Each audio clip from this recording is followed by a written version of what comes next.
Les amis, je suis dégoûté et puis je vais vous dire pourquoi. Ce matin, je me suis levé et il y a un drame qui s'est passé pendant la nuit. Quand je me suis levé, cette jolie figurine qui est ici, eh bien, elle n'était pas dans cet état-là. Voici comment elle était quand je l'ai trouvée. Par terre, et il lui manquait un bras, et il lui manquait un pied.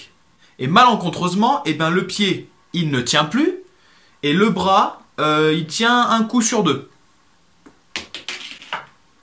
Et ça, c'est mes chats qui l'ont fait. Les en... Aujourd'hui, les amis, nous allons analyser un manga qui est très intéressant. Il s'agit du manga, boum, le manga Chimère. Sur Chimère, on a une couverture qui est très simple, mais qui est vachement stylée. L'histoire commence direct où on suit Lucas, qui est à la recherche de l'un de ses amis, de qui il est sans nouvelles depuis maintenant un mois. Bien décidé à reprendre de ses nouvelles, Lucas va tout faire pour essayer de trouver son pote. Il va donc devoir aller dans les quartiers les plus pauvres de la ville afin de le retrouver. Oui, parce qu'en fait dans ce manga, c'est vrai que c'est en fait une ville où il y a plusieurs zones. Il y a la zone riche, il y a la zone moyenne, et il y a également la zone pauvre. Et comme par hasard, son pote, il vit dans la zone pauvre. Aussi la zone donc la plus dangereuse. Mais quand Lucas va arriver dans la zone pauvre, eh bien il y a une sacrée mauvaise surprise qui l'attend. En effet, puisque son pote est atteint de la maladie de la chimère. La personne atteinte de cette maladie est en fait moitié humain, moitié pas humain. En gros, moitié humain et moitié animal. Quand Lucas va voir son pote, eh bien son pote il est en décomposition complète parce qu'en fait son pote est atteint de la maladie de la chimère et il est recouvert quasiment aux 3/4 du corps d'écailles. D'ailleurs, soit dit en passant, je trouve que la manière dont les dessins ont été faits pour les chimères, eh ben c'est vachement stylé. J'ai oublié de mentionner que lorsque Lucas va vouloir retrouver son pote dans les quartiers pauvres, eh bien il va être accompagné de 2 personnes. Il va être accompagné d'une gogo danseuse et également d'un mec très chelou qui est apparemment chirurgien.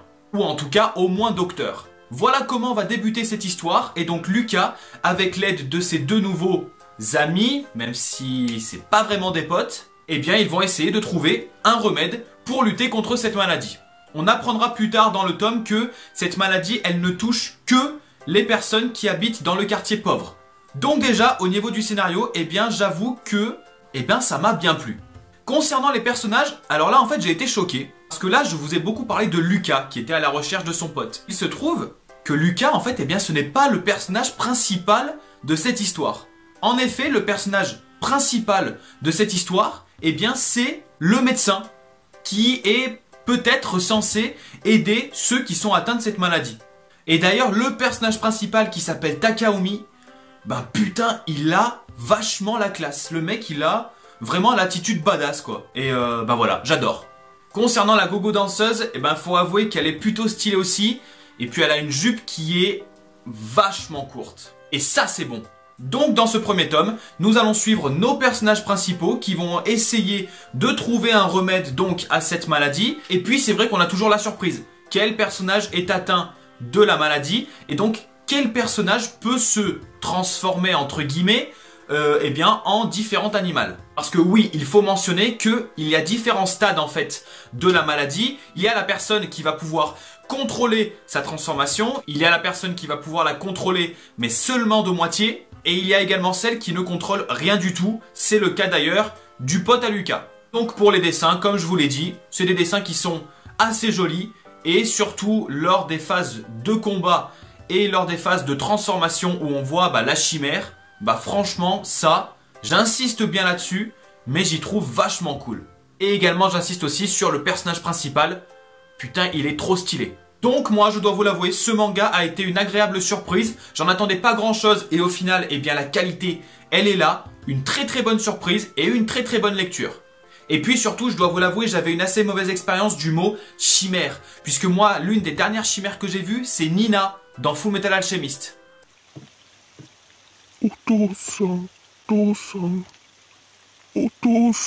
Pauvre Nina. Donc les amis, si ce manga vous intéresse, n'hésitez pas à me le dire dans les commentaires. Moi, je peux quasiment vous le garantir, vous ne serez vraiment pas déçus. Et si moi aussi vous voulez pas que je sois déçu, n'oubliez pas de vous abonner. Là, ça, c'est la perfection. Salut tout le monde!